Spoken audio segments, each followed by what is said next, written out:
Happy Monday, and welcome to episode 6 of the Sneak Preview. I'm Connor Eyzaguirre, I'm Austin Johnson.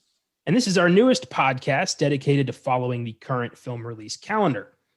Today's episode will focus on the Netflix drama Malcolm and Marie that was released this past Friday. We'll also talk about the Golden Globe nominees and the passing of several cinematic titans. But before we get into that, we need to talk about what happened last week in film.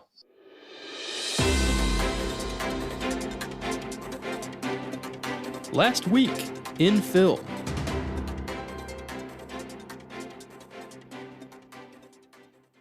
First up, it was announced that Crazy Rich Asians director John M. Chu has been tapped to direct an adaptation of the stage play Wicked, which tells the story of the Wicked Witch of the West, with her being more of a victim. I have not seen Wicked. I have family who have seen it. They say it's great. I'm surprised, honestly, it's taken them this long to do Wicked. It's been a stage play for like 20 years now. Yeah. Yeah. This is a play that both my parents are real into, and they've gotten to see, and it's one of those that kind of piqued my curiosity personally. And like this seems a little different, and like you said, it is fascinating that no one has picked this up. There's got to be a story behind that it's taken this long, but I like this. I like this pairing, this director with something like a famous play like Wicked. I think is cool. And Crazy Rich Asians isn't like my favorite movie or anything, but it's got a tremendous amount of style and moves like a movie that can just surefire get asses in seats and get people excited, or get people's asses on couches. like that's how it works nowadays. I think this is a win-win for everybody.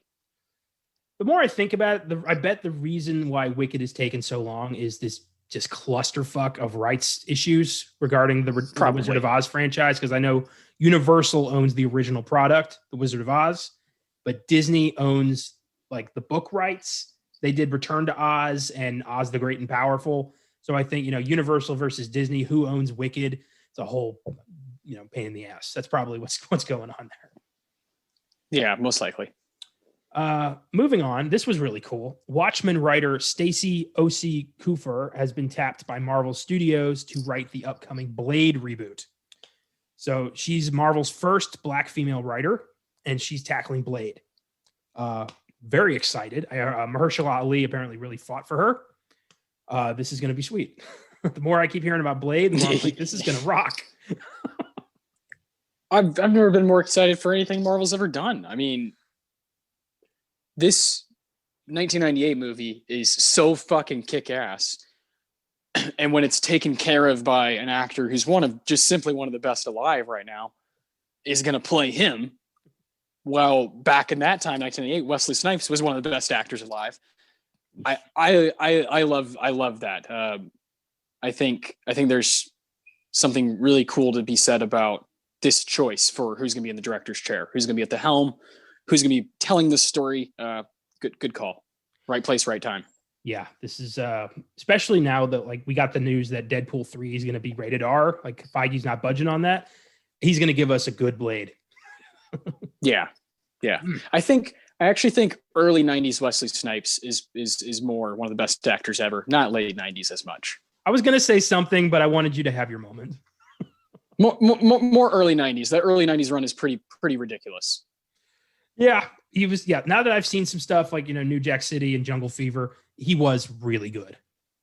He's fantastic. I mean, yeah, New Jack City is all you really need. Nino Brown is like such a great character. The trailer for Amy Poehler's new film Moxie was released. It will debut on Netflix on March 3rd, and this looks very timely and probably going to end up being controversial, despite it having a very clear and positive message for girls. There's going to be some asshole out there who's like, it's demeaning men. Like, just shut the fuck up. Yeah. I'm looking forward to this. I love Amy Poehler. Everything she's done has been just fucking great. And I'm excited about this. Yeah. I think she brings something to the table each time, no matter what's happening, whether it be a minor role in Mean Girls, she just knocks it out of the park, or she can obviously carry something like Parks and Rec over and over. And it's, yeah, she's kind of won me over like most people. I think she's surefire. Other than that one film, I can't remember what it's called, with her and Will Ferrell. That one wasn't that great. I think it was called The House, or I heard that was kind of bad. that was whatever.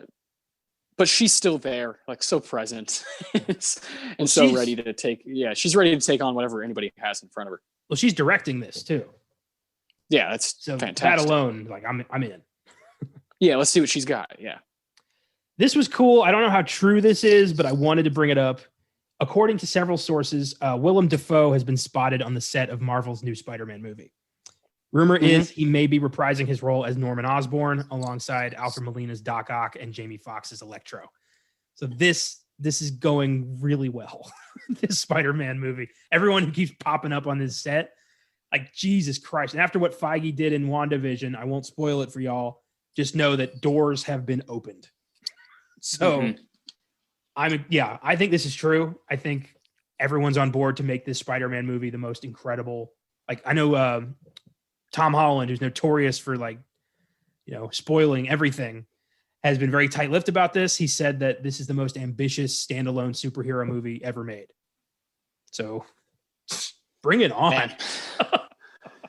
Well, yeah, rightly so, because the animated version is the most ambitious superhero movie I've seen, like ever, standalone. And it was a cartoon, it was animated and whatnot. So people are gonna have a hard time, comparing the two, but I simply don't have a hard time doing it at this point. That film is why this is happening. Yeah. It's why it's happening. They showed that, oh my God, people are really into this when you kind of fuck with, the multiverse, and you can, when you can hypothetically have, I've heard Tobey Maguire was on the set too. So we could be seeing Peter Parker, different Peter Parkers, in the same way we saw, multiple different Spider-Mans in the animated one. Like, of course we're in for that. Yeah. If we get to see Willem Dafoe fighting Tom Holland's Spider-Man, like, yeah, of course we want to see that. Of course we do. and for them to not be doing that stuff already, I don't know why, but I'm on board. My only thing is with all the Marvel stuff is I don't have time to watch all the shows, and I'm very scared that I'm going to miss out on the bigger picture of the MCU because I don't do that legwork to watch the TV shows. Because I don't have the time. I just simply don't. There's too many other things I'm really interested in. Soccer's really heating up right now. The Premier League is like a little bit over halfway through, and Chelsea's finally won 3 games in a row, and we're back in the hunt. And all of those things that happen in your life, they affect the things you watch. and I've just chosen with the Disney Plus Marvel stuff. I maybe one day I'll watch it, but I'm not watching it now. I haven't seen a second of WandaVision, and I've heard that I'm just missing these things that are now going to be a part of the cinematic movie part of of Marvel, and that's difficult for me to swallow, because it's like, well, is there a point in me seeing the movies now? If I'm going to miss all this stuff, I'm not someone who just wants to fucking glue shit together and just act like everything's okay. I want to see how it happened. But if I'm not going to do that legwork on my own, am I just going to miss out on the bigger picture as a whole? I think I am. And I think that's just something I have to come to terms with. Speaking as a fan who is intending to watch all of this stuff, who has caught up on WandaVision, who knows, who's anticipating Loki and the Falcon and the Winter Soldier, you are 100% going to miss the big picture. This is and that's just that's a pill I have to swallow, because it ain't happening. Things have happened in WandaVision that are rippling the entire MCU and changing pretty much what they're capable of doing. So, yeah, you might be able to watch like a recap at some point to catch you up. I don't do that though. I don't know. I can't do that. You know what I mean? I can't. Yeah. I don't think you'd expect that from me either. I can't do that. Feige did say that he is doing a multiverse arc that begins with WandaVision. The middle part is Doctor Strange 2, and the finale is Spider-Man 3. So I recommend carving out some time, or you're going to be lost. That sucks. That's just like why I have to come to terms with that. There's no way around it. Yeah, this is also coming from a guy who hasn't watched a lick of The Mandalorian. So yeah, Disney Plus. You I'm pretty don't behind. like Star Wars. I get that. Yeah, but I also don't. I don't. The MCU. I have such an interesting relationship with, because it ended so well. It ended so well that I say I love it, but then I look back at some of the movies in the the canon MCU, and I don't like about half, or not like, but I don't enjoy about half of them or rewatch them. And for that reason, I don't love the MCU, but I respect the fucking shit out of it. Yeah. And I think there's people who are in my boat, but most people just be like, shut the hell up and watch it, and watch WandaVision, because that's what everybody's doing. But I'm trying to be transparent, be a little bit honest. Like you know me as a friend, so you know what I'm talking about when I'm saying I have other things I want to watch. There are so many movies I want to watch. There are so many sports things that I want to watch. I love basketball. I love watching soccer, and this MCU thing, because they're deciding for the fans, they're deciding you got to watch all this shit. It's not just about seeing the movies anymore. I was down with that. I was down with spending my $10, $20 every year to see what's going on, even if the film wasn't great. But now it's like you got to devote a lot of time and commit a lot of time to keep up. Well, here's the thing, though. There are people out there who are just casually into the movies, who like the movies. I don't think Marvel's going to shut them out. I think that the TV show stuff is going to be fun for the fans, but I don't think the impact on the movies is going to be as huge as we think. I think people who just saw Doctor Strange are going to be able to enjoy Doctor Strange too, without having to watch the whole stretch of WandaVision. I think you'll appreciate it a bit more. You'll be a little bit more like, you'll catch some Easter eggs and stuff, and you might be able to figure out like the grandiose plot line a little easier, but it's still going to be a self-contained movie, just like they've always done. Captain America Civil War stands on its own. It's awesome if you've seen everything leading up to that, but you don't have to. That's how they've always operated. And that's why they're so popular. But you don't have to. That's a great point. That's a big reason why they're so popular, is that my mom can go see Civil War, and it doesn't matter that she hasn't seen the first 15 movies. That's a great point. And they aren't gonna. They're way too smart. They make way too much money. They have way too much control to not see. Yeah. Oh, there are fans like Austin who just aren't gonna watch everything. So we got to keep holding their hand a little bit too. Yeah. But then there's also fans like Connor who suck all of it in and love every second of this shit. And I get to have a whole bunch of extra TV show MCU shit to enjoy. So the cool thing about Marvel, what they've done since Iron Man, is they've been unbelievably accessible and just really cool in how they've built this whole thing for pretty much everybody to enjoy. People who've never heard of Star-Lord loved Guardians of the Galaxy. So it really is, it's the people's movie franchise, really. Like everyone gets a piece of this. So I have no doubt in my mind that Marvel's going to continue to do, like, kind of please everyone in a weird way going forward. Yeah. Well, they've been doing it. They know how they're masters. They're masters of that craft. They own that craft. Yeah. Straight up. And, I'm the last 5 minutes of last week's WandaVision is some of the most exciting shit they've ever done in the MCU just for the implications. So I'm in regardless. I'm so fucking psyched with all of this.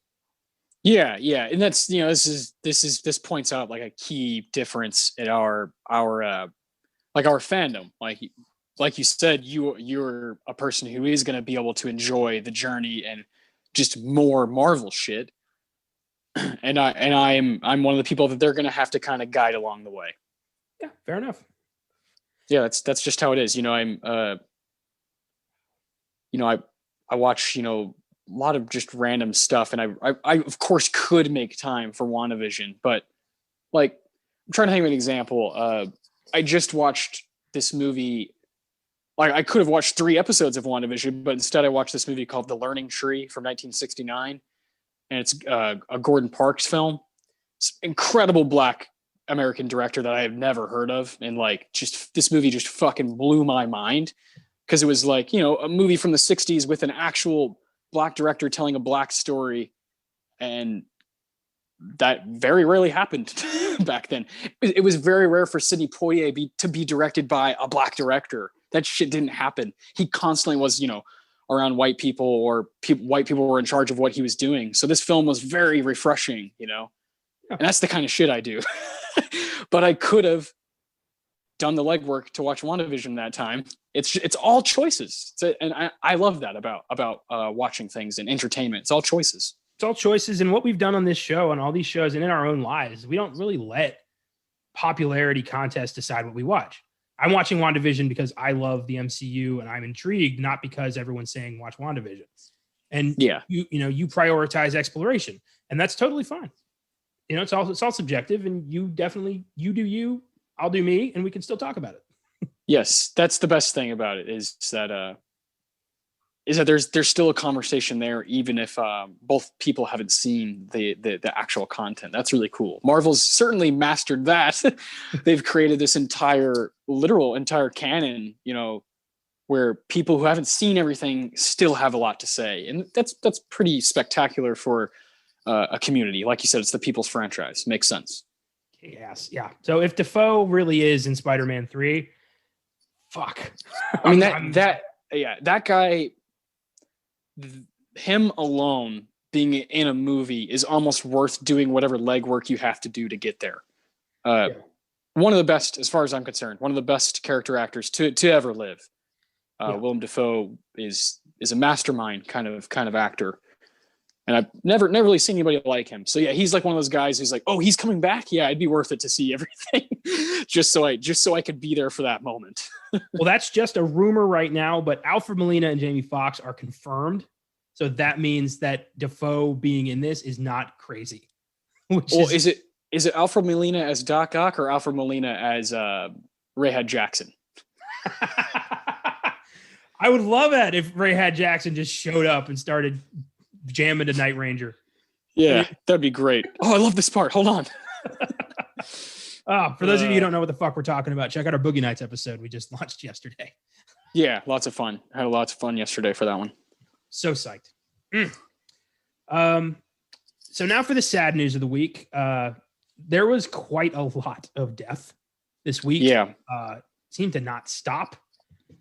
First of all, Dustin Diamond, known for his role as Screech on Saved by the Bell, passed away after a short battle with cancer. He was 44.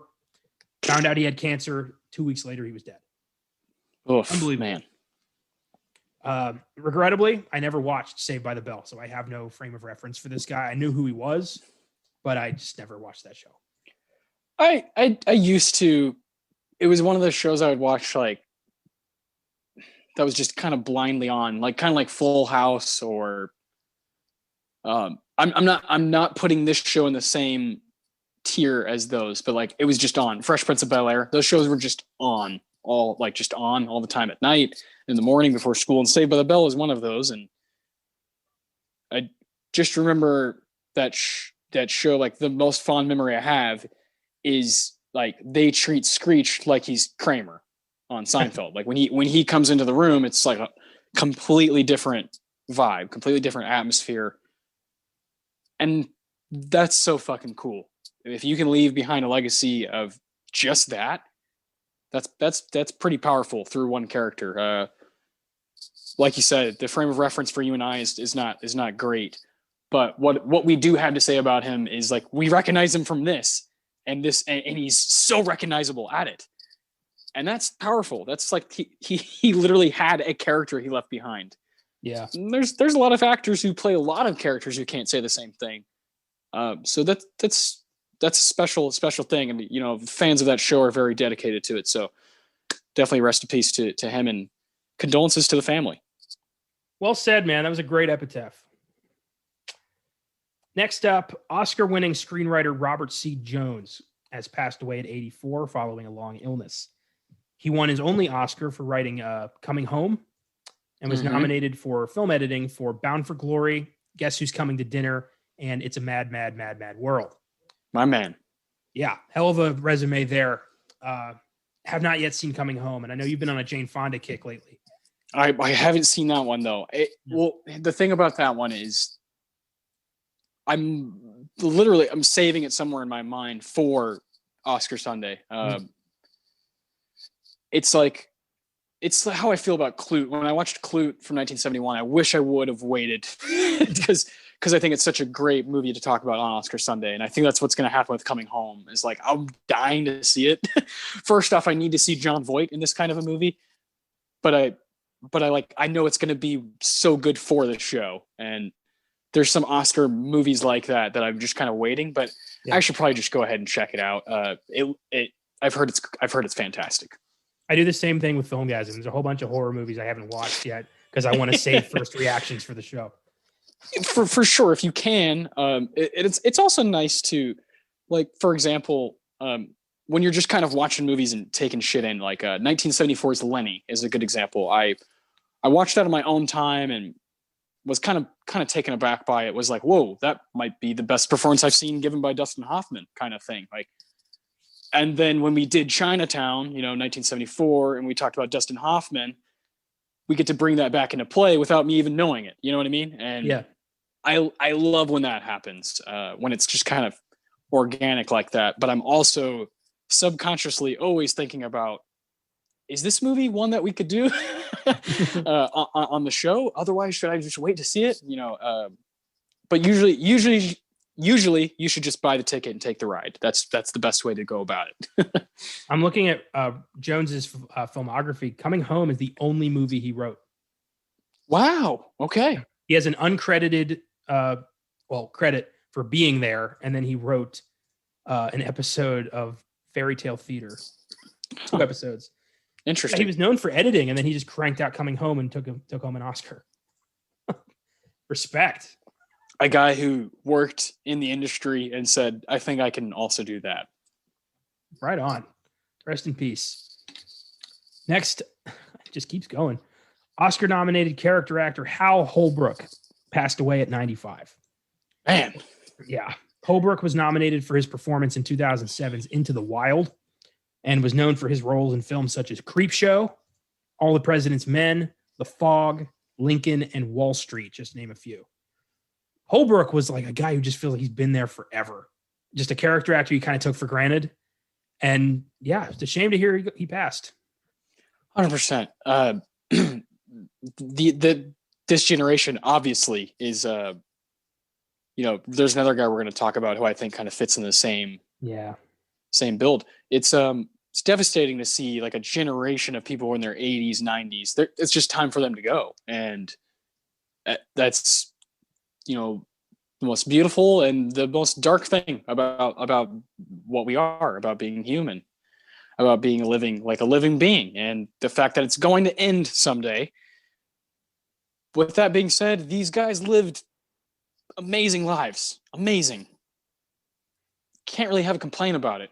When you live that long and people remember you, people are going to remember you. And Holbrook's a guy, like you said, that face is never going to go out of your mind. It's never the hair, just the facial features. It's never going to be gone. And a guy we totally took for granted. That happens far too often. Where famous line from one of Jay-Z's songs is, "They never really miss you till you're dead or you're gone." So on that note, I'm leaving after the song. That's how we are. It's what we do. That's what we do. We don't praise someone till they're asleep in the ground. And shame on us for not appreciating people more when they're alive. That's just something we do. It's our nature. It kind of sucks. Well, what I like to do when something like this happens, an actor, director I appreciated passes, I like to put my focus into celebrating the work, celebrating their legacy. And to me, Holbrook will always be Henry Northup from Creepshow. The guy who finds the crate and wants to feed his bitch wife to the monster inside of it. That's who he is to me forever. And I appreciate that immensely, and even more now, knowing that he left that behind. I've done a lot of work to do still. Recently, I just watched Magnum Force, the first Dirty Harry sequel, and Holbrook's the bad guy in that. Perfect. So he's just a guy I know is going to consistently pop up in films I watch without me knowing about it. He's that kind of guy. Yes. He's very much in your wheelhouse. Yeah. Oh, yeah. Ah, beautiful. Finally, Oscar-winning cinematic titan Christopher Plummer passed away at 91 after suffering a bad fall. He won his Oscar for 2010's Beginners, becoming the oldest actor to win an acting Oscar. He was also nominated for his performances in The Last Station and All the Money in the World. He was also known for his performances in films such as The Sound of Music, The Man Who Would Be King, Somewhere in Time, Star Trek VI, The Undiscovered Country, The Insider, National Treasure, Inside Man, and Knives Out, just to name a few. That little bit right there is a hell of a resume, but he has so much more to offer. Plummer was another guy who's been there forever and was ashamed to see him go. We just saw him in Knives Out 2 years ago, and he looked, he was old, but he looked great. And I just didn't think he was ever going to go. No, definitely not, Mr. Plummer. I just smile when I think about him. Like, for me personally, when I was 16, I went to see The Girl with the Dragon Tattoo in theaters, and I thought I was the bee's knees because my upbringing, I wasn't allowed to always just go see R-rated movies. So it got a little more lenient as I got, a tad older. But I remember seeing this with my brother and his friends, my oldest brother and his friends. And, I was the youngest person there. And we're seeing this new David Fincher movie. And here's Mr. Plummer at the beginning of the movie. This guy who I was like, was somewhere in my brain, but I had no idea what his name was. But for whatever reason, this role in this movie, The Girl with the Dragon Tattoo, Christopher Plummer just like reached out and was like speaking to a 16-year-old, an 80-year-old guy. Just like, he just grabbed me right away in that movie. I love that movie already, but he was great. And I think with this these older guys we're talking about, they're a part of a generation where they were in movies in the 60s and 70s and 80s and so on and so forth. Like, we do have to do that work, like you said, of celebrating their work, celebrating their craft. That's stuff we got to do, stuff we got to see what they left behind. And that's the most important thing with a guy like Christopher Plummer, and remembering when it hit you. And for me, it was Girl with the Dragon Tattoo when it hit me, like, oh, that's Christopher Plummer. That's him. And from then on, I just paid attention to everything he was in. And, when I'm watching old movies, that's there he is. There's Plummer, and it creates this entire whole new person, actor in your mind, and they become a part of it. They finally become a part of, like, it's not just a guy. Oh, what's his name? They become a part of your watching experience. And I'll never forget when that happened about 10 years ago, when that happened, that he became a part of my mind, my world, and has not left and will not leave. I love the dude. He's Oscar decorated. And when he was in his 70s and 80s, like, he didn't get anything when he was young and only got recognized by the Academy late on in his career. And I kind of love that. It's really fascinating to look at. And I think there's a time and place to do an episode kind of based around him and based around his performance in Beginners. Yeah. I'd love to do that one day as kind of a tribute. As a tribute to him, I'd love to do that. But it's also about remembering, Mr. Holbrook as well, and these cats who just played a part in what we love. And that's the most important thing. Hell yeah, man. You're good at this. You're good at, like, summarizing who these guys represented. And I really love that. I think sometimes I'm a little bit too sentimental, but it's all right. I get it, man. To me, I have a massive love of history. Yeah. And yeah. A big part of that came from the first time I ever saw National Treasure. Oh man. In 2004, I was 9. Yeah. And huge impact on us. We were 9. I saw that movie and was floored. I loved how that film showcased the majesty and importance of remembering our history. And the first time we get that in that film is Christopher Plummer as Benjamin's grandfather, telling him the story of the Templar treasure. And Plummer just had this amazing voice, this captivating narration voice that just draws you in and keeps you there. And from then on, I was paying attention to this guy. I saw Inside Man, and I was just like, I like Christopher Plummer, even when he's playing a Nazi. And everything I saw him in, I was floored. All the money in the world was he was a last minute replacement for Spacey after he got pulled out. And Plummer worked for maybe 3 days developing this character of J. Paul Getty, ended up getting an Oscar nomination for 3 days worth of work because he was so good. He's one of those guys who's always been there being his best. He did this shitty Italian Star Wars in the 60s called Star Crash, where he's the best part of it. It's terrible. He's the emperor of the universe, but he's clearly there for the money. But the guy draws you in. He's just got this. He had this power about him. And he's one of those guys they're going to be talking about forever. He's going to be archived as one of history's greatest artists. Hell yeah, man. We clearly both have a sincere respect for him and have an awareness of all the things we still want to see and need to see from his career. Yeah, special guy. He made us think. He made you and I really think the past few days. You and I have just kind of talking about how to properly pay him respect, and because he clearly has a heavier impact on us than most of the people who have passed the past year. Yeah. Chadwick Boseman, obviously, that was, what now, 6 months ago, 7 months ago, whenever that was. And I just, that one's still, I think we're still all healing over, but these folks who are getting older and it's coming down to an end already. I think it's just right to kind of highlight their, their craft, what we love most about their craft, even if it's not a knowledge that goes extensively throughout their whole career. You and I clearly connect with something about Plummer, whether it be National Treasure or Girl with the Dragon Tattoo or Knives Out or Sound of Music. That's really cool. Absolutely. Yeah. Rest in peace, Christopher Plummer. We will not forget you. Yes. Whew. So to close out this segment, let's get a little bit more lighthearted. Let's take a look at the Golden Globe nominees, which were released this past week. Just the movie ones, because TV does not matter here. It's true. So and it's just too much. Too much. Best Motion Picture Drama. We have The Father, Mank, Nomadland, Promising Young Woman, and The Trial of the Chicago 7. Interesting bunch of 5 there. Obviously, Nomadland and The Father have not yet come out domestically. Still waiting on that. But these other 3 are.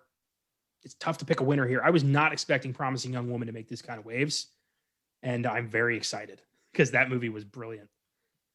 Yeah, I can't wait to see that one. I think I was expecting all the stuff for Carrie because she's just at this point she's just a fucking superstar. But yeah, I was surprised just like you were at the kind of acclaim for the film, and that's fantastic to see. I gotta say here, man, these fuckers don't know what they're doing. The Hollywood Foreign Press just does not know what they're doing. What's missing that you were expecting? It's not necessarily about that, because I think that's a pretty rigorous thing to do. Like, you and I have figured out, especially doing with Oscar Sunday, you and I have figured out that, like, look, this is a difficult task. To pick 5 movies from any given year and call them the 5 best or whatever, it is very hard to do.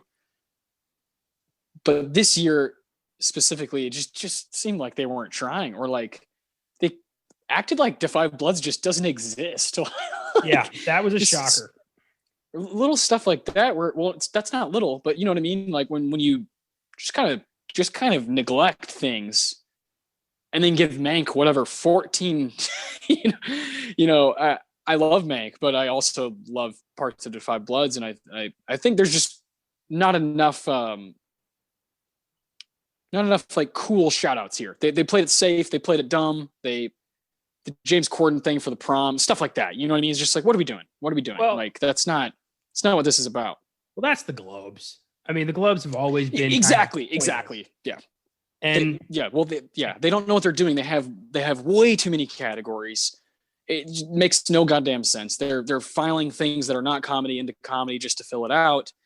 and they don't know what they're doing with the genres, and it just makes no sense. The Globes have always, to me, been the bastard child of the Oscars and the Emmys, and we don't need them really, but they do give us a little bit of an insight into what the Oscar nominations are going to look like.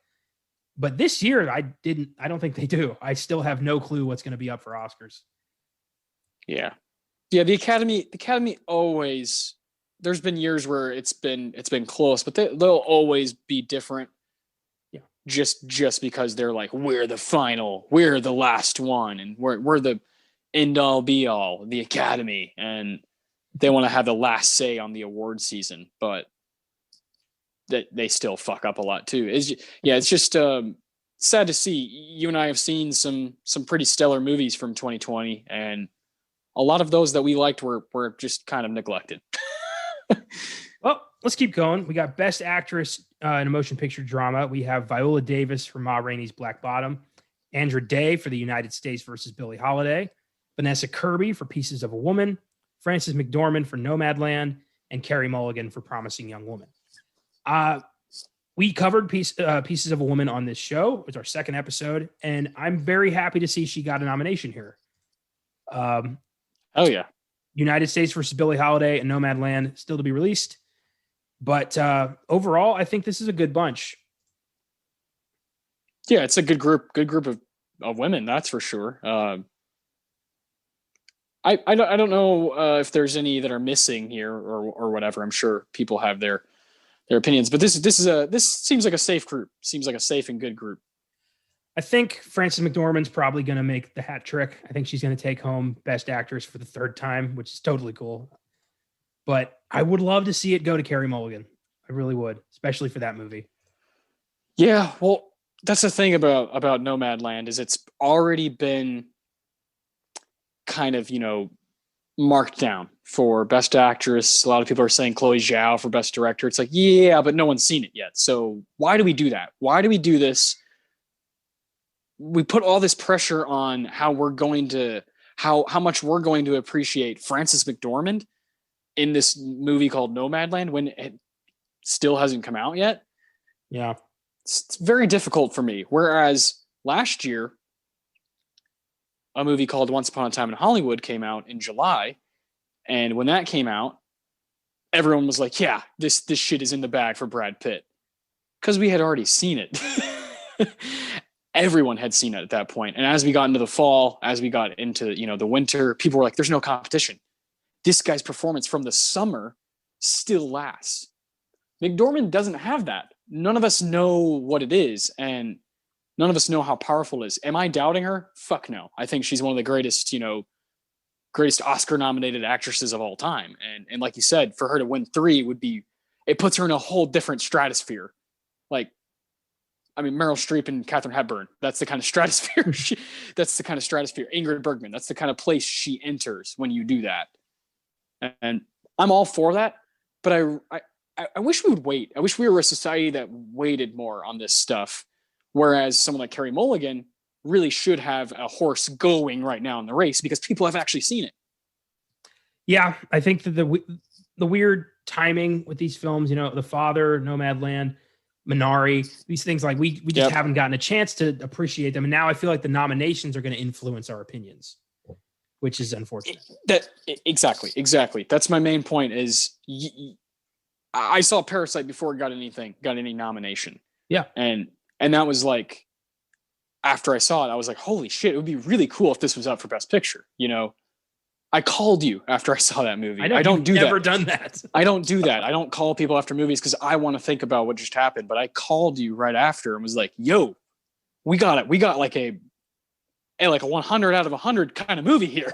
like we really do. And I was like, I think this might be up for some stuff. And I love that. I love that part of it. Or like when we saw Jojo Rabbit together, you and I saw that in theaters and we were like, this is going to be up for shit. Like people can have their qualms with it, but fuck you. This movie's really good. You and I texting after watching The Irishman, we're like, this shouldn't be up for Best Picture.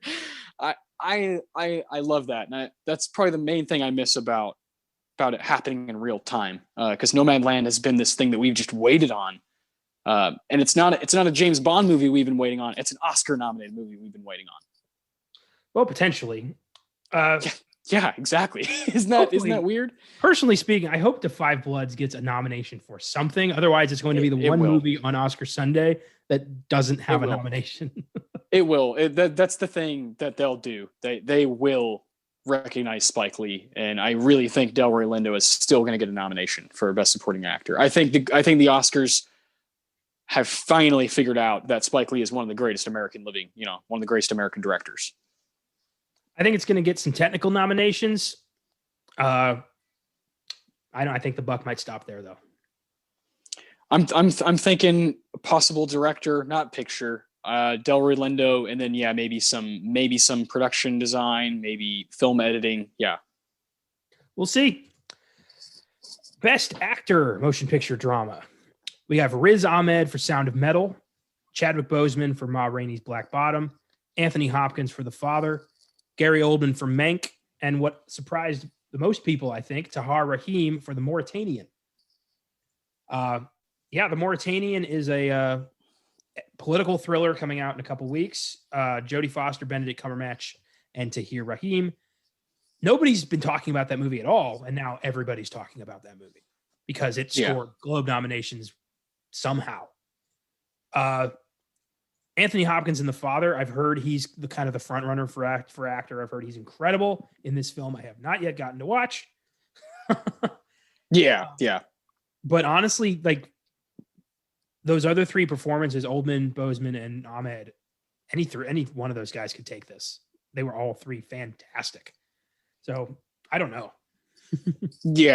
I'm not sure either. I think like personally, I thought Riz Ahmed was like on a different plateau, and I love when guys get recognized when they're actually doing the thing that gets them where they're about to go. Like Half Nelson for Ryan Gosling. Like, thank you. You actually nominated him when he did his best work rather than wait for him to do La La Land and then give him the nomination. I like when that happens. I think the Academy and Golden Globes and whatever, Hollywood Foreign Press, all these organizations that do award shows should think about that, should always be thinking about, it's not just about the guy's name, but who really gave the best performance in 2020. And Riz Ahmed's right up at the top. I think the Oscars do that to a point. The Globes is 100% a paid for popularity contest. Feels that way. Yeah. Remember, Johnny Depp once got nominated here for The Tourist. Like, never forget that. So yeah. Well, and like there's crazy random things that like even I love, but like it's just so bizarre. Like Bill Murray being up for Best Supporting Actor for Rushmore, 1998. Like, I love Rushmore to death, and I love Bill Murray, but like that's not what that movie's going for. That's not what that character's going for. is like awards and stuff like that. I think there's a difference. I simply do. And after making this all other show that we have, Oscar Sunday, it becomes very, very clear, like what's kind of built towards these shows and what isn't. And I wish there was more of a middle ground. Yeah, me too. But I am, motivated to see The Mauritanian now. Me too. Of course, I want to know what the hell's going on. Yeah, it could be amazing. I mean, we don't know. Best motion picture, musical, or comedy: Borat, subsequent movie film; Hamilton, music; Palm Springs; and The Prom. Hamilton, I was surprised at because I don't know if that qualifies as a movie. It's a film to play, really. They're reaching, dude. Look at this group. Like, I can't believe those. What were the last two you named? The Prom and what? Palm Springs. Yeah, Palm Springs, fine, whatever. But like, music, I heard was incredibly controversial. Yes, I've also heard the same things. This group is reaching. They're reaching so far for stuff. I'm not really. I don't really care too much about this category. Where the hell is The Gentleman? Or maybe The King of Staten Island, or Kajillionaire, or Freaky. I mean, these are some great comedies. That's pretty much it. Personal History of David Copperfield would have been good there. Freaking Eurovision Song Contest was really good. I mean, come on. The Prom, whatever. Yeah, the Globes, man. They're just weird. They're just weird. Yeah. Best actress in a motion picture, musical, or comedy. Maria Bakalova, Borat subsequent movie film. Kate Hudson, music. Michelle Pfeiffer, French Exit. Rosamund Pike, I Care a Lot. And Anya Taylor-Joy, Emma. I don't like how they split this into several, into drama and comedy. I think that's insincere. I'm already confused. Yeah. But if Maria Bakalova doesn't win this, I'm turning off the show. Yeah, she was hilarious. The rest of these, I saw Emma. It was okay. And the rest of these I have not seen, but I respect those actresses. Yes. Best performance by an actor, motion picture, musical, or comedy. Sacha Baron Cohen, Borat, subsequent movie film. James Corden, The Prom. Lin-Manuel Miranda, Hamilton. Dev Patel, The Personal History of David Copperfield. And Andy Samberg, Palm Springs. Another interesting bunch. Glad to see Dev Patel get some love here. He was really good as David Copperfield. Lin-Manuel Miranda, fantastic. But again, don't really consider Hamilton a movie. I don't know. It's tough. It sets a precedent that yeah. Now it's like our stage play is now eligible for Oscars. Yeah, apparently, apparently, yeah. And can be competing alongside Palm Springs for awards. Yeah. Yeah, I don't really care who wins that one. Sacha Baron Cohen for Borat would be great, but whatever. Yeah, just don't really care. Yeah. Best animated film: The Croods, A New Age, Onward, Over the Moon, Soul, and Wolfwalkers. And it's Pixar versus Pixar, which is very interesting. I don't think that's ever happened. No, it hasn't. They had The Good Dinosaur come out the same year as Inside Out, but The Good Dinosaur just didn't do very hot. So yeah, this is the first time they've had two legit movies come out in the same year. Two fantastic movies. And personally, I want it to go to Onward, but it's probably going to go to Soul. Yeah, Soul's going to sweep this thing up. Yeah. Best motion picture foreign language. Another Round from Denmark. La Llorona from Guatemala and France. The Life Ahead from Italy. Minari from the USA. And Two of Us from France and the USA. So I guess it's foreign language, so an American production can be up if it's in Korean. But that's the only love Minari got from the Globes. That was considered a frontrunner till now, really. Yeah. Which for the people there's some folks I listen to that have seen Minari and they say it is a knockout. Like it's totally worth all your time. And that's what I hear. They were pretty blown away that it wasn't up for anything else. It's the Globes. I personally am very excited that a Shudder original horror film is up for a Globe here. La Llorona is a Shudder production from Guatemala. That's fucking awesome. Yeah, it's fantastic. It's the one that I'm pulling for. Yeah, well, and Another Round from Denmark. That's a fantastic movie. After you described it, I really want to see Another Round. So that's my horse here. Yeah, that's a flick you will very much enjoy. Mads Mikkelsen playing a teacher who's drinking the whole time. Yeah. Best performance by an actress in a supporting role. These don't get genre split, apparently. Glenn Close, Hillbilly Elegy. Olivia Colman, The Father. Jodie Foster, The Mauritanian. Amanda Seyfried, Menk, and Helena Zengel, News of the World. So happy to see Glenn Close get nominated for Hillbilly Elegy. So happy. I knew you'd love that. Yeah. And also happy to see Helena Zengel get up for News of the World. She was amazing. She's like 11 or something. And she, stood her ground with Tom Hanks. That's impressive. Yeah, no kidding. Still haven't seen that one. I've heard it's pretty good. I definitely want to check it out when I can. Old Tommy, one of the greatest movie stars of all time. It's good. It's predictable, but it's entertaining. And I think since you have a daughter, I think you'll appreciate it a lot more than I did. Hell yeah. Cool.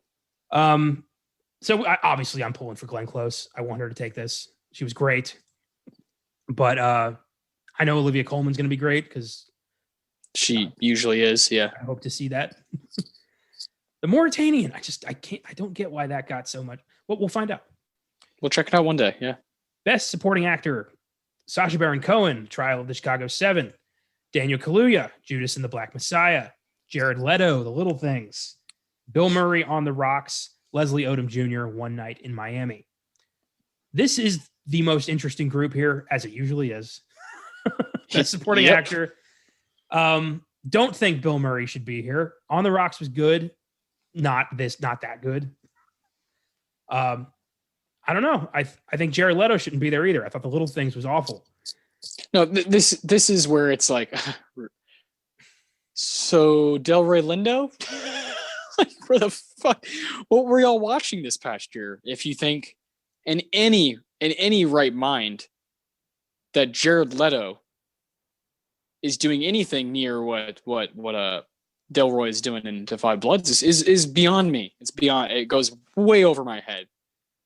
And this is one of the things. This is one of the categories where you could just look at it and be like, whoever made this decision has no idea what they're doing. And this is one of those categories where I'm lost on this one. You know who didn't think Jared Leto was going to be up for a Golden Globe? Jared Leto. Jared Leto. Yes, Jared Leto. Yes. Even he's like, yes. I didn't expect that. Like, clearly a paycheck gig there, but here we go. I haven't seen it yet, but I'm pulling for Daniel Kaluuya here. Of course you want when there is a complete lack of diversity in all of your nominations. Of course hell yeah, I want Daniel Kaluuya, while the rest of the film got ignored. Like, how does this make sense? I'm definitely pulling for Kaluuya, and I can't wait for that movie to come out. I don't know if I'd say there's a complete lack of diversity. I think it's actually a pretty diverse group. I'll send you a photo soon of all the faces. It's pretty daunting. Well, I look at, like, take Best Actor. We got Best Actor Musical Comedy. We've got Dev Patel, who's Indian. We got Lin-Manuel Miranda, who's Hispanic. We've got Sacha Baron Cohen, who's weird. I think we got a lot of representation here. I mean, I think it could be better, but I don't know. I think it looks as good as it could be right now. But I'll try to find there's literally a picture that has all the faces of people, like performers who are nominated. It's daunting because of how white it is, and it's frustrating when, especially in a year where we had movies that came out. There's movies that came out with legit performances by people who don't just look like you and I. Well, here's where I can kind of back up my claim. We have Best Director here. We have Emerald Fennell for Promising Young Woman, David Fincher for Mank, Regina King for One Night in Miami, Aaron Sorkin for Trial of the Chicago 7, and Chloe Zhao for Nomadland. This is the first time 3 women have ever been up for director. And one of them's a black woman and one of them is Asian. I think that's good. I think that's really cool to, embrace that.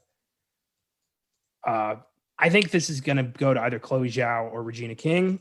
I'm pulling for Emerald Fennell more for screenplay, but that'd be awesome.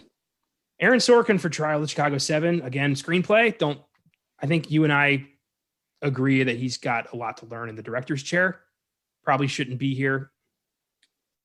Sorkin, yeah. Oh man, especially with Judas and the Black Messiah coming out, the Trial of the Chicago 7 looks a little bit more in the rearview mirror, more and more, as they Sorkin toyed with a character that we're about to see in the flesh, full on. Yeah. And I've heard people, Oscar people, Golden Globes people who talk about Trial of Chicago 7, how it's a tough one because Sorkin is obviously a pretty egotistical dude, and likes to show off. And the Trial of Chicago 7 is a lot of him fucking flaring his nostrils and flexing his muscles and showing off what he is capable of as a writer. And at times, I think now, over time, as that movie has kind of had a life of its own and breathed, I think people were really taken aback by it at first, and then now, I think some people feel a little gassed and feel like this is losing some of its steam as it goes into the Oscars. And I could see that. I could see that with Judas and the Black Messiah kind of being something that toys with this. Obviously, the Hampton character, is in both. So I think there's going to be something to be said about that, and we'll see. Maybe I'm wrong. I have there's some prediction that's somewhere in my mind about how Trial is going to lose a little bit of its gas, and I think a lot of it has to do with Sorkin's directing and how when you rewatch Trial of Chicago 7, it's not nearly as impressive as it was the first time from a directing standpoint, and it lacks its own style. But the screenplay has so much to say, and he's able to get actors to just do things that are so cool and stuff that we love. It's a total distinct style from Sorkin and his writing ability. But this film in particular, more than his other ones, because of what it's about, because it's political, because it's historical, it's up for a lot of conversation. And I love that personally. I think it's great. And I think it's good for his career in the long run. Yeah, I think so. I'm hoping it doesn't lose some steam. I thought it was a fantastic movie. And it's interesting that it is going up against Judas and the Black Messiah, telling, different insights on a similar story. Well, and one of them's by a black guy, Shaka King, and it's got black actors, and the other one's got a bunch of white actors, and it's by Sorkin. It's a way different perspective on a similar point in time in history. Well, Trial isn't really, it's not, Fred Hampton's in it, but it's not about him. That's my main point, is that Sorkin's always going to take the perspective he knows, which is the neoliberal white guy, and that's what he's good at. That's what he's good at. True. Like that Sacha Baron Cohen performance, it's one of those that pairs so well with Sorkin. Them two together is like, yeah, you may not like it, but I do. It's damn entertaining, Let's move on to screenplay. We have Emerald Fennell for Promising Young Woman, Jack Fincher for Mank, Aaron Sorkin for Trial of the Chicago 7, Florian Zeller and Christopher Hampton for The Father, and Chloe Zhao for Nomadland. Cool to see Jack Fincher nominated for a screenplay he wrote in the 90s. Unfortunately died before his son could make his movie. Be neat to see him take home a gold for that. Of course it would. I'm totally pulling for Mank. The Golden Globes made me second guess my thoughts about Mank, like a lot of people, I think, because it's like, oh, they love Mank too. Fuck. Well, that's not fair. I mean, throughout history, the Globes and the Oscars have been fairly connected. So they have. I don't know if I would go that far. I do when it's like when the Oscars threw everything at Joker. I was like, that makes sense. That makes sense. And maybe I need to rewatch Mank. I've only seen it the one time, and I genuinely take that to heart. When something is like a bunch of shit is just flung at it, whether it be the Oscars or the Globes or whatever it is, it definitely raises my eyebrow for sure. Why? I mean, why wouldn't it? Because I think, you could point out any movie. We could just talk about the Oscars too. I think like a film that gets a shit ton of nominations, like La La Land or Joker, I raise my eyebrow for sure. There's no way that movie could be worth that much more than all these other ones that you didn't give anything. And I'm not saying spread the love. If a movie's dominant, a movie's dominant, but I just don't think it happens nearly as often as they'd like to believe. Fair enough, but there are, some films, especially in the past 10 years, that did get a ton of nominations and fully deserved them. I mean, I don't know if it's. I don't know. All right, I feel like we should table this because this is a lot. Well, no, I think it's a great debate. I think, like Lord of the Rings, great films, all three of them great, and they're riddled with nominations. I don't really know or think that those should have gotten double the amount of nominations as other movies from those years. That definitely it raises my eyebrow anytime The Sound of Music, Chicago, or these movies. It's like, oh well, they're just playing into your hand. So it always raises my eyebrow when I see something get a bunch of stuff. And so when Mank got all these Golden Globe nominations versus Da 5 Bloods that got nothing, it just makes me think for a minute. And I love Mank. I love David Fincher. I love Gary Oldman. But it makes me think. It makes me think for sure. I don't take that lightly when a award organization that has a history of being selective with, you know, their decisions and with their nominations, I'll always, just kind of think about it. All right. Makes sense. I just tend to, I'm happy for anything to get anything. Because to me, it means, Same. You got something. You have Academy Award nominated film attached to you now. Agreed, which is why I wish like Adam Sandler got that acting nomination rather than just some guy who's been doing this and gets nominations every time he does something. Like that gets old sometimes. Even someone I love like Amy Adams is like, does she deserve all 7 nominations? Was there not any other woman that year that should have? I don't know. I don't know. I don't know personally. So that's why I raise my eyebrow and ask, because I'm like, Joker, 15 nominations? Really? Like, y'all really think that? Then maybe I need to see more, or maybe it is, a masterwork.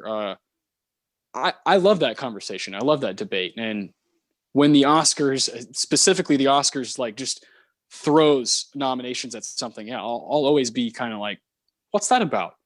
Like you said, there are some movies that I love that have been nominated, that have gotten a shit ton of nominations. There's movies I respect that have, like Lord of the Rings. But there's also going to be something in the back of my head that tells me to, maybe come up with your own opinion first before letting them decide that this is great. Yeah, I agree with that. When I saw La La Land, Connor, I thought it was genuinely great. When I saw it in theaters, I was wrong. When I rewatched it again and took into the perspective of all these people who are like, "Ooh, this is a little overrated." I genuinely had to bring my ego down a little bit and be like, "Oh, people are right. This movie is probably not as good as I thought it was."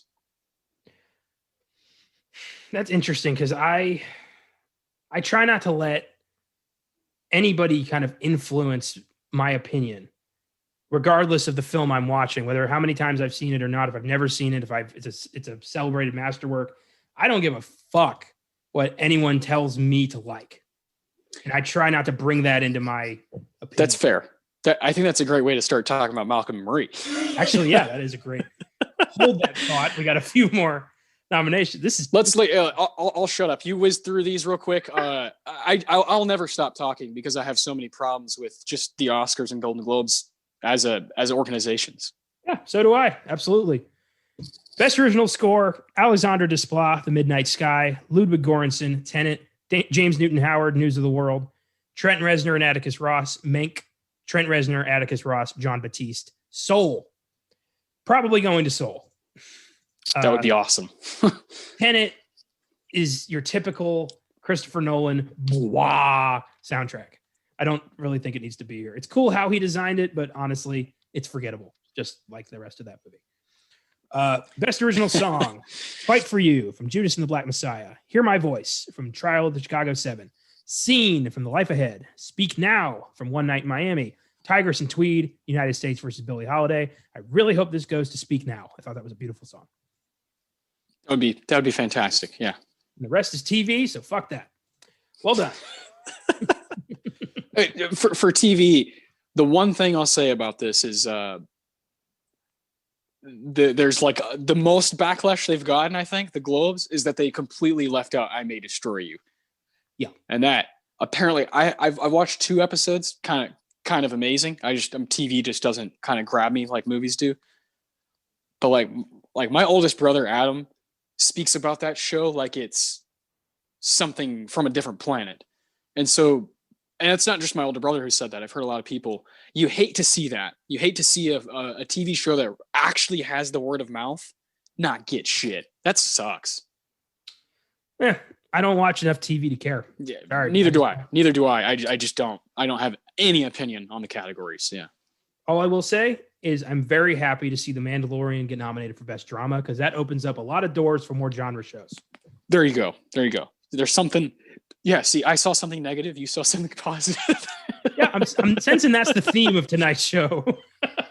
It is, and maybe I'm a little heated just because of my feelings towards this movie we're about to talk about. But I am a movie person. I am a movie voice. I am someone who speaks on a podcast. I am someone who writes reviews. I want people to listen to me.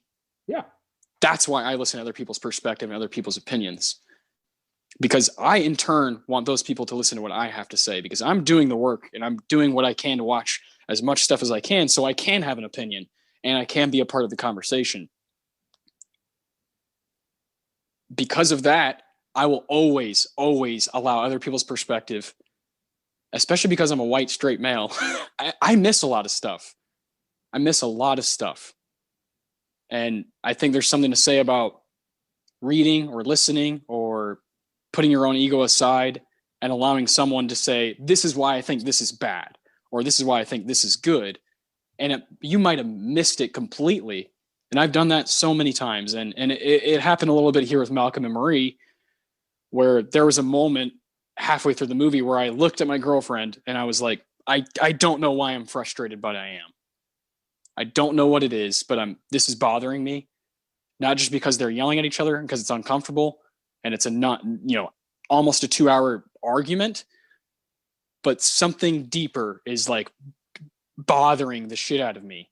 And I finally figured out what it was because I started reading what other people have to say about it. Mainly what women of color have to say about this movie. And had I not read those things, I don't think I would understand where they're coming from or understand the backlash or understand why people are so upset with this movie. Why it has, I'm not sure what it is. I think I saw a 59% Rotten Tomatoes score and a 53 Metascore on IMDb. Like, there's a reason for it. And I believe them. I'm with them. I believe them. There's things about it I like, but I think it plays into the conversation we were just having, because I had to kind of reach out to other people's opinions and perspectives on this particular movie for me to totally articulate how I felt. Fair enough. And I want to do that for other people as well. Yeah, I do too. I should probably clarify. What I meant when I said, like, I don't invite anyone else's opinion when I watch a movie, I meant that before I watch the movie. After I've watched the movie. Of course. Yeah. Oh, yeah. Of course. Yeah. And I understood the backlash. I get why people are upset with this thing. I had to view it subjectively as a film and not as a discussion. That's just how I have to do these things. It's just how I have to, it's how I cope with liking a lot of the films I watch. I have to see them as a self-contained entity that is made purely for enjoyment. Because in the end, that is what film is. And yeah, I'm open to, this is going to be a very interesting discussion. I can already tell this is going to be like probably the most heated episode we've done. Yeah, for sure. Okay. So Malcolm and Marie, it's not a bad movie like The Little Things. No, it's just a divisive as hell movie. It's divisive as hell and divisive on purpose. Yeah. Yeah, definitely. Yeah. Which is where the pretentious title comes from. Yeah. You put it in your review. I did. Yeah. Written and directed by Sam Levinson, known mostly for the HBO series Euphoria. He also wrote and directed Assassination Nation, which was met with poor reviews back in 2018. And I remember being forced to promote the shit out of that movie because it was like co-produced by Draft House or something. So we all had to wear Assassination shirts. And the movie's the movie's fine. It's not very good. Like, it's okay. There's some really cool editing stuff there, but like, it's one of those movies that like you're not quite the person to tell this story because it's like about femininity and you don't quite know what you're talking about, and it showed. And then Katie Walsh writes a review for it on the LA Times. That's her fucking job. And he decides to make a whole movie to basically speak about his feelings about that. And that was weird. That was weird. That was pretty uncomfortable because I knew about that Assassination Nation stuff. Right when that happened, when John David Washington started talking about LA Times, I was like, Katie Walsh, here we go. Are we really doing this? Frustrating as hell. That is psychotic. I didn't pick up on that. The review is still up. You can read it. It's a review. It's a review, and it's Katie Walsh doing her fucking job. You know, this is like if you got hired by LA Times to write a review for a movie you didn't like very much. I'm gonna do my job. I'm going to say why I didn't like it. And that scene in Malcolm and Marie was like detestable to me. It was like, what are we doing? What are we doing? Why are we letting, and there's all these huge other things happening around it that create a whole nother conversation because it's Sam Levinson, a white guy who's been given chances, like, here, you can do this with all this money. And he's kind of complaining through John David Washington. And it didn't sit well with me. That's what I'm talking about when I looked at Brianna and I was like, what is this exactly? What exactly is kind of eating at me? It was all these things happening at once. And that was the center of it, was this real life writer named Katie Walsh. This just happened 2-3 years ago that they're just making fun of. And now it's funny to just be like, oh, the dumb white lady from LA Times. Like, I don't like that. I don't like that one bit. Oof. I didn't know that was the basis for this scene, because I was oddly fascinated by that scene, but now that I know, same, it could be very fascinating. It could be. Well, now that I know that it's written by essentially an amateur director having a temper tantrum about it, that really shoots a hole in this movie. Good God. This whole movie is a fucking response to a bad review. That's what it felt like, right? And not only that, is like you're doing that, but you're also, while that's happening, you're having this actor, this wonderful actor, John David Washington, wonderful, beautiful dude. You have him talking about being black in the movie industry. What the fuck? Like, what are you doing, Sam? Like, you're piling on these massive, massive, massive ideas, these massive questions, and you're not fucking answering them. You're not holding yourself accountable at all. At all. You're simply using these two really skilled actors to complain and bitch about the movie industry, which is an industry you chose to be in. Like, I don't, we're going to talk about the movie itself, because there are things that I do like about it. But like, man, fundamentally under the screenplay, Connor, is bullshit. It's bullshit. Fuck. Oh, this is really forcing me into a corner here, because I didn't know any of this shit. And I praised this movie. And I have been thinking about, like, damn, I really thought that was brilliant. And now I'm looking at it like, fuck, what does this say about me? Okay, this is mainly what I was saying about how I basically felt the same way you did. Of course, in real time, because I've seen Assassination Nation, like I kind of made that connection in real time. But a movie as a whole, and when it ended, I was like, I got on Letterboxd, gave it 3.5 stars, and moved on with my life, But then when I was at work today, and I was just I was on Letterboxd again, and I was reading reviews, and in particular, I was going to female reviews for this movie, and these women just kind of breaking down what I just watched. And, there's people who are just kind of calling him out, like, hey, dude, you probably should have used something other than LA Times, because she literally works for the LA Times. and those kinds of things, like, people saw through that. And when I learned that and put it all together, yeah, I was just as upset as you are right now. Yeah. Fuck, but I had to learn that mid fucking episode. Now I got to carry that shit. And you wrote a review for it, and in your review, you're talking about the film itself. It's not coming from a place of naivety or a place of malice. It literally is you just talking about the movie, but you didn't know those extra things. Yeah. Think about how many people watch this movie and have no idea what all that meant. And they're just fucking fooled by it. They're fooled by it. And because Zendaya is so damn good, they're going to give this movie a pass. And I can't. Like, I thought way too long and hard about it today while I was at work, the whole time, where I was like, I got to be honest tonight. I got to be honest on the show. I got to be honest about how I feel about this movie, because like you said, going in, I love Euphoria. I think it's a great show. I think Zendaya is a absolute star in the making. And I think that's the one thing I think everyone can agree on with this movie is that she knows how to fucking carry a whole scene without talking. Yeah. And Sam Levinson, you know, is the guy who does Euphoria. He clearly has this connection with her. And sometimes it's amazing, and sometimes I'm kind of like, what exactly do you think about this person?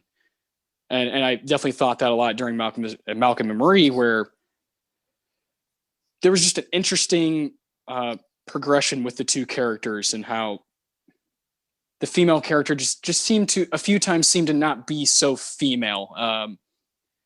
Just little things from Zendaya's performance that I don't think are even her fault. I think it's more in the screenplay. I think it's more in the writing and more in the disillusion that Sam has of not being totally true to these two actors, not being totally honest with these two actors. And part of me wishes they both would have done something else, these two actors, like they would have been involved in a whole nother project. But they weren't. They made this decision. Zendaya has a relationship with Sam Levinson. They're friends. They work together. This is a work relationship. And, you know, this movie's out and about now, and it's a thing that happened. And and I think it's one that's going to be talked about for a while. Yeah. I don't even know where to go next. This is let's I've been rambling a lot. Let's take it back. Let's go to the beginning. Let's just go ahead and talk a bit about the film itself, and let's highlight some things we do love, because that 16 millimeter black and white camera, oof, very nice, very nice. And Zendaya, like her silence is like some of the best, you know, acting I've seen in the past year, truly. But the screenplay just doesn't do her total justice. But at the beginning of the movie, what were you feeling when you see the kind of old style credits? It's black and white. You're watching this movie on Netflix. Like, what was going through your head? Well, I felt like I was in good hands. So I remember thinking like I'm in for a very self-contained.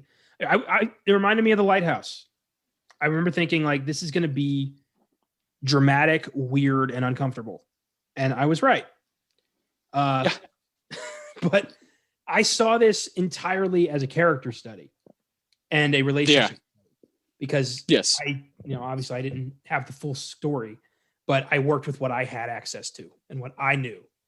And I thought that if you boil it down to John David Washington versus Zendaya, they are both fucking brilliant. But they're it's like a boxing match. Incredibly detestable characters. Both of them. In a like really, really toxic relationship that unbelievable that just has no business, you know, being a thing. And the fact that it ended the way it did was real weird. They're both projecting their incredibly lengthy list of insecurities on each other. They both clearly hate each other, but have convinced themselves it's love. And it's vicious, and it's like underhanded, and just the way they argue at each other, throwing out the worst shit they've both been through at each other just to like stick points. It's fucking crazy. And it's that for an hour 46. I mean, it's not enjoyable. You're watching it's a verbal fucking boxing match. Yeah. And there is no winner. In the end of it, you're just like, fuck, these people are nightmares, both of them. I wouldn't want to be around either one of these people. Fuck no. Yeah, fuck no. He's pretentious and she's crazy. Yeah, and they're both just hurling daggers at each other right away. You know, when they first come home and they're in this giant Malibu house, you know this character, John David Washington's Malcolm, is a movie guy, is a director. Right away you understand that. And I think some of the best stuff in the movie lies within that first part when he's just kind of going over, you know, the biggest night of his life, and he's walking around the living room and she's just standing right there by the doorway smoking a cigarette. I liked that. I like what Sam's doing with the camera there. It's, you know, we've seen it before, but like it was solid. It just decides to occasionally move John David as he moves through the living room, and occasionally the camera decides to stay with Zendaya. Like these things that are happening, pretty cool stuff, pretty good filmmaking, right? And it's exciting to see that kind of stuff. You're like, all right, here we go. Like this, like you said, this feels like something like The Lighthouse, something completely different, something completely unique in its own animal.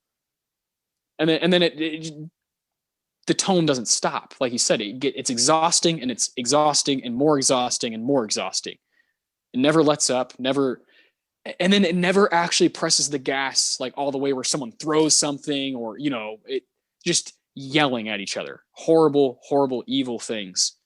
It starts pretty quickly, because you really do, you kind of get suckered in watching her smoke, and she's using a fucking giant lighter to do it. Like it's this really interesting habit that she has. And then they start fighting and it just doesn't stop. I wanted to ask you, what was the most interesting bit of dialogue as they started to fight and as they started to kind of unwind and peel things back? What was the most interesting to you? Well, it's probably the meanest part. It's when Zendaya Marie is in the tub. Yeah. And Malcolm walks up to her and first off physically threatens her and then says, you think it's all about you, and then lists off all of his girlfriends he had that influenced the character. And you can Imani, and you can just see in her eyes the hate and the pain, and he just keeps pressing and just pushing and then leaves. And you can see him like waiting outside, like for her. It's like the bell rang and now like, they're at their corners. It's fucked up. And she comes back with more dark shit, and it just kind of back and forths it like that. I thought the bit where Malcolm talks about how black directors are constantly described by white reviewers as political, very interesting. Extremely. It just is a little odd from Sam. Yeah, that's the tough part here. It's the guy coming up with this should not be the guy talking about this. Yeah, like if you and I are to make a movie together, I think you and I would have enough awareness there to know what kind of story we are able to tell. Yeah, I agree. I wouldn't do, a fucking like my own biopic of Malcolm X because that's not my story to tell. I wouldn't tell a story. It's Spike Lee's. Yeah, it's Spike Lee's. Yeah. I wouldn't tell a story from that perspective because I don't know that perspective. And I won't pretend to know because I'm not that kind of person. Exactly. There's a time and place to tell stories. Mm-hmm. I've written, my books that I've written, I've tried to stay away from that kind of thing because I don't know. And I don't want to pretend to know. It's just, to me, it's common courtesy at this point. Like it is. And I love that, those ideas are brought to the table. But I immediately thought like, oh, well, Sam, are you trying to be the guy who's like, oh, look at this director casted these two young black people. Look at him. Like, what are you implying? What exactly? It becomes a much bigger conversation and more divisive once you realize who wrote that down. It's just bizarre. Well, the thing is, he could have easily avoided that. All he had to do, like, he could have just made a movie starring two actors who happen to be black, having a massive end of the relationship fight, and kept it away from race. You can do that. It doesn't, if he had just left out that shit, this would not be a problem here. That was another really interesting topic that they talked about, that Malcolm and Marie talked about, when he's like, just because I'm black doesn't mean like I have to speak for black people. And she's like, which I actually kind of agree with this, is to an extent, it's again, it's very hard for me to speak on, but when Marie says, well, you're making a biopic on Angela Davis, I think she would disagree with you, because Angela Davis was all about, you are black, your story does matter, and you do need to speak for black people. Also along the lines of that movie we watched One Night in Miami, where Malcolm X is challenging Mr. Cook, saying, you are black, your voice does matter, and you need to speak about what's happening. That's such an interesting topic, because like you said, you and I can't really say, because we don't fucking know. We don't know what the hell we're talking about. We don't know. don't spend a fucking second in the shoes of people who are black in America. We don't know what the fuck we're talking about. So Sam Levinson doesn't either. and I think like, you know, there's white creators who can contribute and, like, you know, maybe tell a story that involves black people, like a film like The Last Black Man in San Francisco, directed by a white guy. But he never crossed that line of, like, I, as the writer and creator of this, am the one who's pushing this, you know, this narrative. And he very much makes Jimmy Fails, the star of the movie, the savior of the movie, the main black guy in the movie. And I think there's something to be said about that, you know, whereas in this movie, Malcolm and Marie, we kind of detest both of them. Yeah, we do. I don't want to pick a side because, frankly, they both suck. I choose Zendaya's side because I just like her, but, like, that doesn't mean anything. It doesn't mean anything. Yeah. All right. So I'll say this, since all cards are on the table on this episode. Hell yeah. Yes. Most of the film, I found myself on Malcolm's side until the last like third of the film. I did think, you know, she was being a little crazy about this. I thought he wasn't handling it very well. But his point about how, you know, he made this character before he met her, and he had so many different influences, and she's kind of, you know, saying, you never would have gotten this far without me. Just as, you know, from my own creative side, I would never want anyone to try to take credit for my own work, but that's selfish. And I admit that. But the final apology that Zendaya does in Malcolm's voice really kind of threw the whole thing in perspective for me and made me really kind of evaluate it. Like, who here has a better say in, like, the way they've contributed to this thing? And honestly, I just don't have one. I thought I had one, and they both just, like, pushed and pulled me the whole time to the point where I just got tired of trying. Yeah. It just gets exhausting to the point where when he finally says thank you, it's just like doesn't even fucking matter at that point. It's like, whatever, dude. You waited till you were both, like, laying down about to fall asleep. The fuck was that? Like, as a person who has a partner, if I ever acted that way, I'd want to be punched in the face and kicked in the balls. Well, you two are good people, and they're not. There it is. There's the difference. Just talking about in general. If I ever talk to you that way, if I talk to anybody that way, just kick me in the nuts. Like, man, just fucking pricks. It's the part where he's eating the mac and cheese and just screaming shit at her. I did love that she came in and, like, are you insulting me while eating mac and cheese? She's like, I heard you get seconds, you bastard. Yeah. Yeah, I thought that was funny, and that was good. It was. That was some of the best acting from John David, because he's, like, just, like, attacking the bull. Yeah. You can hear this. Like, what? Oh. I hate that shit. Kraft box macaroni. I hate that shit. So it just kind of gives me the, like, ugh, the squish noise. Yeah. Oh, yeah. No it's thanks. The worst possible food you could eat to make me endear to your character. Yeah. You make no sense, sir. Yeah. One thing I do want to spotlight, because I will stand by this being absolutely brilliant, is the soundtrack. Yes. Some fantastic jazz going on. The second we hear Down and Out in New York City by James Brown, I'm like, fuck. This is going to be hopefully good. And then the scene where Zendaya comes out on the patio and puts on Get Rid of Him by Dionne Warwick. Unbelievable. I was thinking, like, you heartless. I don't know what to think anymore. This whole thing has spiraled out of control, and I have no thoughts anymore. This is where I've been for the past 24 hours, Connor. Is like when I texted you last night and I said, have you watched it? And you're like, I'm in the middle of it. It's brilliant. I was like, fuck. Cause I'm always okay with anyone's opinion of any movie, like that's their opinion. But I knew this is going to be a tough episode. I knew this is going to be a pretty gritty, grinded out type episode. Not only because of this movie, because we had so many people pass away, and it just has been looming over my it's been a cloud over me the whole day. This is how much I let movies affect me. It is when I love it, it becomes a highlight of my life, and it becomes something that like gets me amped up for the next day.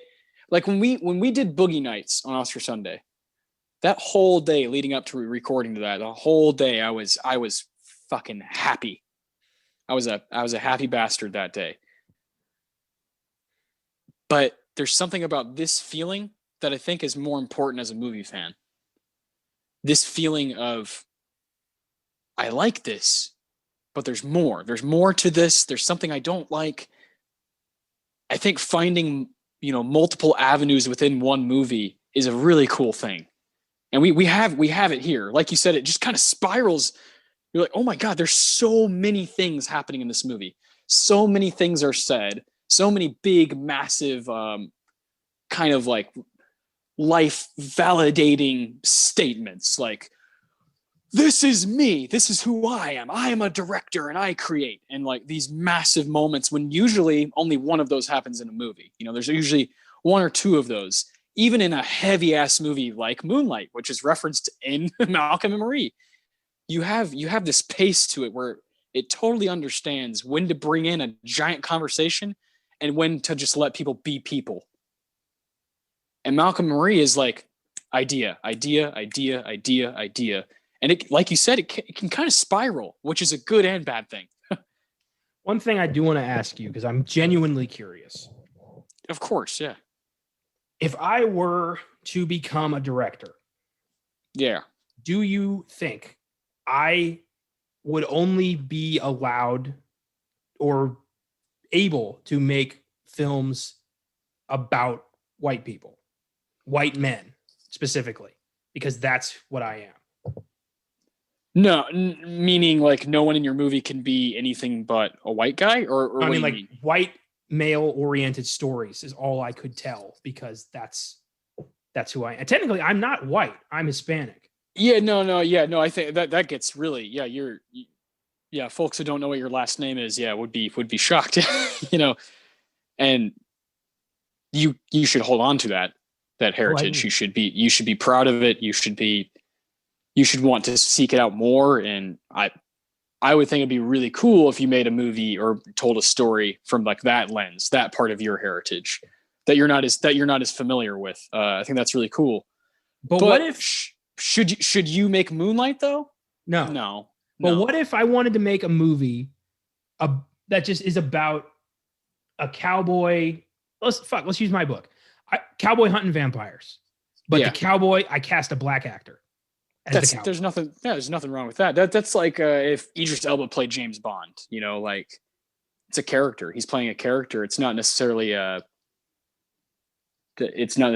something that, well, like in Malcolm Marie when they're talking about how these characters or people get politicized. Like James Bond could get politicized because that's how people are. But like in the root of the story, he's James Bond, and with your writing style, I think you could cast anyone as the main vampire, or I really do. I think you could have an Asian guy play him. I think that's true. I never specified anybody's race.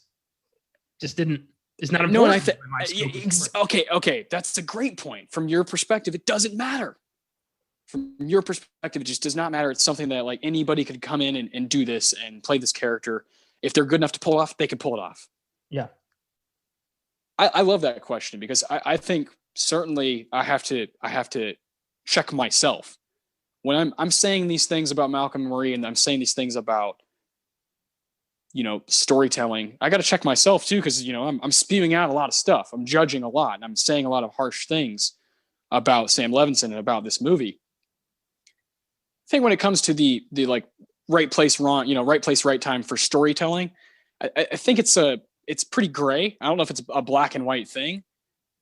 I love The Last Black Man in San Francisco. That it was written and directed by a white guy about two black dudes in San Francisco. I found that he didn't cross any lines, and I think that's possible. I think that's very possible. It used to have to happen because it used to be where the director had to be white. So they had to meet whoever it was, meet them halfway so that they can have black people in their movies. Uh, but as we move forward, I think more stories from more people who have actually been in those shoes is great. I think it's a great thing. Do you think that at any point soon Quentin Tarantino is going to be demonized for doing a movie from the perspective of a slave? Yeah, oh yeah. I think already. Should talk to Brianna about Quentin Tarantino. He's done some things that I think are not in his wheelhouse, in his or that's not even the right word. They shouldn't be in his arsenal, but they are. Something as simple as him putting himself in a movie so that he can use the N-word. I don't like that. Almost knocks Pulp Fiction from a 10 to a 9 for me. Like, that's how annoying that Tarantino does that stuff. And then, yeah, I think doing Django is that's tough. I think a lot of people have issues with that one because of the lens, because of the perspective, and how hard it is for me to talk about Django. Man, I don't talk about it as much as other Tarantino movies for that reason, because it is a white guy directing this black guy who's just kind of using violence for entertainment. And like, of course I'm okay with that. I'm a huge Tarantino fan, huge like believer in what he does for film, but I totally get if someone's like, fuck that movie. I totally get it. I like Django, but I totally understand if someone's like, dude, you should not make a character like Calvin Candy unless you're going to give it a little bit more, like nuance. It was almost like comedy. You know what I mean? I think some people have issue with that. Well, the thing I say about that is I've actually researched this shit. I've done the work. Well, people were more evil than him. Yeah. They were. Yeah. He was, if anything, toned down from how how plantation owners and slave owners really acted towards their slaves. I mean, he's, feeding them to his dogs and shit. That happened. That's exactly how these assholes worked. Yes. So I think that Calvin Candy is a historically accurate representation of a slave owner. But like you said, I do think that, some people are going to take issue with that film for very good reason. And I just don't know where my kind of place in that whole thing is. Like, what am I supposed to think? I don't just like with Malcolm Murray, I don't side with one thing or the other. I think it's gray. I think each scenario is worth context and worth a conversation. In turn, I think about, if Spike Lee is going to do movies with Edward Norton starring. Like, I think Spike Lee as a director has a serious respect for actors, and that's why he chose Edward Norton. Not for any other reason, not because like this or that. I think he genuinely was like, I want to work with this guy. I want to work with, this guy. I think there are people who genuinely just do it that way. You know what I mean? Who they just kind of choose who they want to work with, and have, this guy works best for this script. This guy works best for this.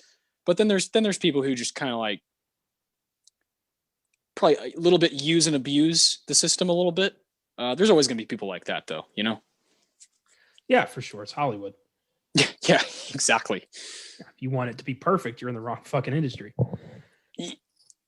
Another thing that's annoying about Malcolm Murray and the LA Times bit is that you're in the wrong industry if you get a little stifled by some reviews. Not just that, but a review that happened 3 years ago for a movie. Like that, dude, for embarrassing. Yeah. For a movie that just doesn't really have much of a leg to stand on. Like, I'll defend Euphoria. Euphoria is very wild and kind of not like any high school experience I've heard of personally. It's pretty grown up. Well, pretty adult, but it's a fun ass show and it's super entertaining. Well, I'm seeing here that Euphoria is a remake. Yeah. An Israeli show. So is any of that really due to Sam Levinson? Well, no, probably not.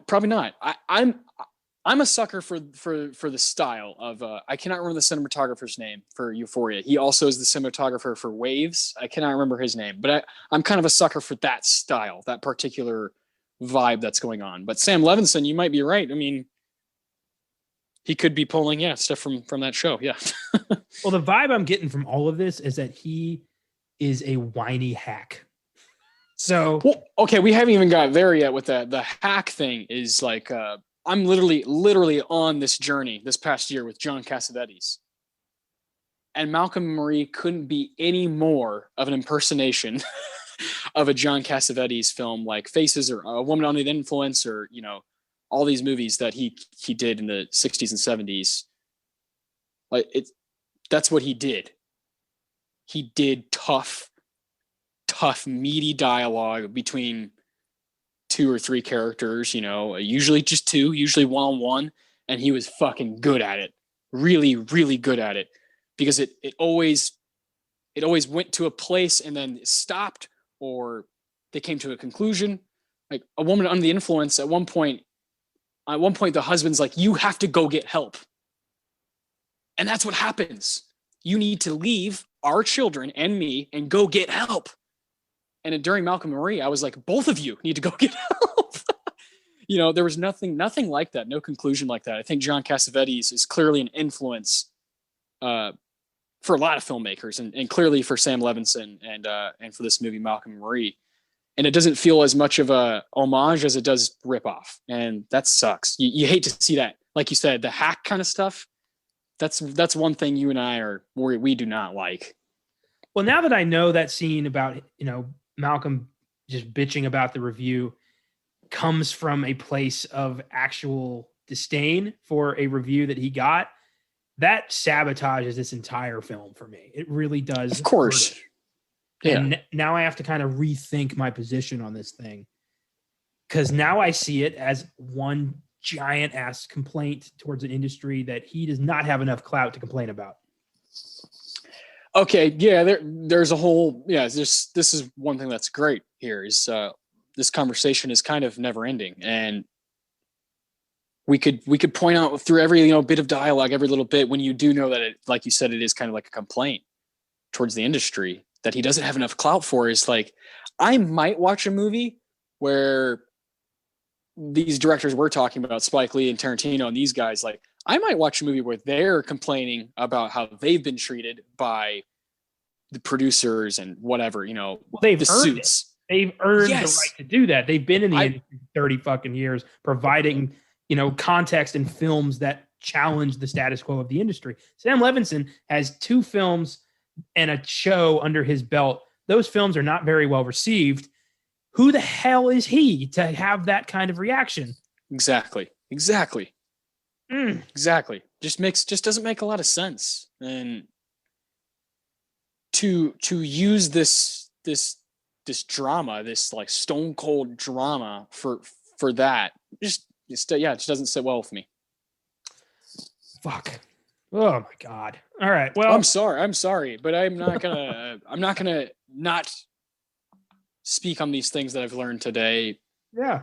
And just kind of thought about, you know, I literally sat at work and just kind of thought about Malcolm and Marie, and thought about what was it that I didn't like. And that's one of my favorite things to do, man. One of my very favorite things to do, and why I love what we're doing here at Filmgazm, is kind of creating these conversations so that we can have it out about the movie and figure out what it is we like and dislike about it. That's the most beautiful thing about, you know, just kind of digesting and processing art, is not being done with it, but allowing it to kind of simmer and gain an actual, you know, actual idea inside of your own head. And obviously Malcolm and Marie is something that you and I have mixed feelings about. And this year so far in sneak preview, we've just had a lot of really interesting stuff to talk about, but this is the most interesting.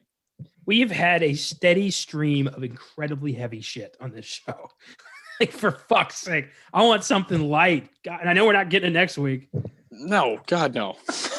This is insane. Oh my God. Well, I'm keeping the damn movie at an 8. I thought, based on Zendaya and John David Washington's performances, they are amazing. Like, it's filmed beautifully. The soundtrack's amazing. I'm there. I'm keeping it at an 8. Fair enough. I give it a 7. I think I watched the whole thing, and there were things that I really enjoyed stylistically. Mainly the 16 millimeter black and white decision. Might be an easier decision than I think, but I liked that choice with this movie, and I couldn't go past a 7 based on the screenplay, based on some of the ideas that Sam is getting across, and some of the complaints that he's getting across. Just a little frustrating. And I think if I had this same knowledge of every movie, maybe I'd think a little bit differently. But that's the goal. The goal is to not just watch it and be kind of like, well, whatever, and move on with it. That's why we do the show, is to kind of dive into it, figure out what it is, what makes it breathe, what makes the heart pump within Malcolm and Marie. And I think you and I found it. That we found something serious here, and I don't want people to think that the movie's just a piece of shit or something. I give it a 7. I think stylistically, and Zendaya and John David Washington are worth watching. But woof, be ready. Buckle up and be ready. And if you're going to rewatch it, that's great. I think that's great to rewatch movies like this and kind of get a backup perspective. I think that's great. I expect the Oscars to give a couple things to Malcolm and Marie. I think it's a movie we'll be talking about again very shortly. This one's not going away. And it's like number 2 or 3 on the fucking Netflix top 10 right now. So it's definitely a movie people are talking about and are seeing, and there are a million different ways to think about it. And I think we're both, like you said, kind of spiraling around in our minds just about what we think about it. But at the end of the day, it's a movie, and I give it a 7. And I think it's totally worth the conversation. One thing this episode has really showcased is our ability to disagree and still maintain a respectful conversation. And I love that we have that, because I feel like if we didn't have that, this would have been a goddamn shit show. Well, you have a sincere respect for my fandom, my opinion, and likewise right back at you. And when I could see it in your face when I was explaining what I learned about all of this stuff connecting with Katie Walsh and LA Times and Assassination Nation. I could see the disappointment on your face. And I knew that was going to happen. But I'm also not just going to let this episode go by and be like, yeah, that was fine. Like, that's why we do this. It's for both of us to bring what we have to the table. And in this case, we disagree, but we also found a lot of things to agree on. And I think you hit something hit the nail on the head there, is just that we'll always find a way to meet each other where we're at. Yeah, exactly. I was not expecting this episode to be what it became. Fuck. I have an announcement to make coming off the heels of that. Yes. We are very proud to announce a 4th podcast is in the works, releasing early next month. But it won't be helmed by us. This podcast will be hosted by our 2 newest team members, Juwan Carter and Andrew Bachman. And they're calling it Guys Who Giggle. That's right. Hell yes. The comedy movie podcast. We're excited to welcome them into our podcast pantheon, giving you guys 4 shows a week, every week. So they're going to talk about comedy films, 1 a week, and just embrace everything they love about these films and talk about, well, I don't really know. I'm excited to see it myself. Yeah, same. These are two dudes I've known for a bit now and have a sincere respect for them and their fandom for comedy, especially. And they're going to be doing films from the past 20 years, like from this century, and trying to like not only talk about these films, but talk about where they were during that time and what else is going on in pop culture. It's gonna be a really cool show. 2 guys who no one's ever heard their voice through Filmgazm, so that it's pretty exciting. We're gonna be launching that, like Connor said, on March 5th. We can't wait, and it's gonna be more purebred comedies. Sticking with movies like Superbad and Pineapple Express and The Hangover, and stuff like that. That's when you think comedy, and it can't really fit on any of our other shows, that's where it goes.